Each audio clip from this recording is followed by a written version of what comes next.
अकबर बीरबल की अक्लमंदी की परीक्षा लेने के उद्देश्य से उसे विचित्र कार्य सौंपा करते थे। ऐसा कर उन्हें अति आनंद की प्राप्ति की होती है। एक दिन दरबार में राजकीय कार्यवाही के मध्य अचानक अकबर बीरबल से बोले, बीरबल, इस राज्य के 4 सबसे बड़े मूर्खों को हमारे सामने हाजिर करो।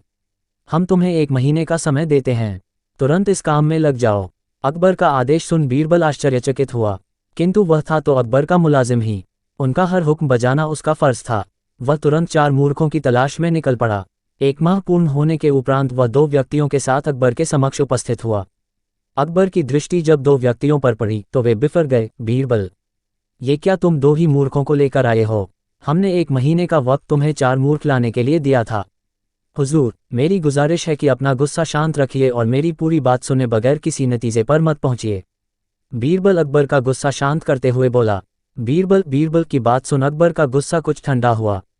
जहांपनाह, ये रहा पहला मूर्ख। इसकी मूर्खता का वर्णन सुनेंगे तो आप भी सोचेंगे कि ऐसे लोग भी होते हैं इस दुनिया में। पहले व्यक्ति को आगे कर बीरबल बोला, बताओ ऐसी क्या मूर्खता कर रहा था ये? अकबर ने पूछा, हुजूर, मैंने इस व्यक्ति को बैलगाड़ी पर बैठकर कहीं जाते हुए देखा। बैलगाड़ी चालक के अतिरिक्त बैलगाड़ी पर बैठा ये अकेला व्यक्ति ही था। इस पर भी इसने अपनी गठरी सिर पर लाद रखी थी। चकित होकर जब मैंने कारण पूछा तो ये कहने लगा कि गठरी बैलगाड़ी पर रख दूंगा तो बैल के ऊपर बोझ बढ़ जाएगा, इसलिए मैंने गठरी अपने सिर पर रख ली है।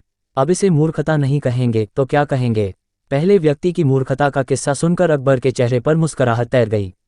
फिर बीरबल ने दूसरे व्यक्ति को आगे किया और बोला, जहांपनाह, ये आदमी तो इससे भी बड़ा मूर्ख है। एक दिन मैंने देखा कि ये अपने घर की छत पर भैंस लेकर जा रहा है। मुझे आश्चर्य हुआ तो मैंने पूछ लिया, लेकिन फिर इसका जवाब सुनकर मैंने तो अपना सिर ही पीट लिया। इसने बताया कि इसके घर की छत पर घास उगाई है, इसलिए ये भैंस को छत पर ले जाता है ताकि वह वहां घास खा सके। घास काटकर ये भैंस को लाकर खिला सकता है, लेकिन ये मूर्ख भैंस को ही छत पर ले जाता है।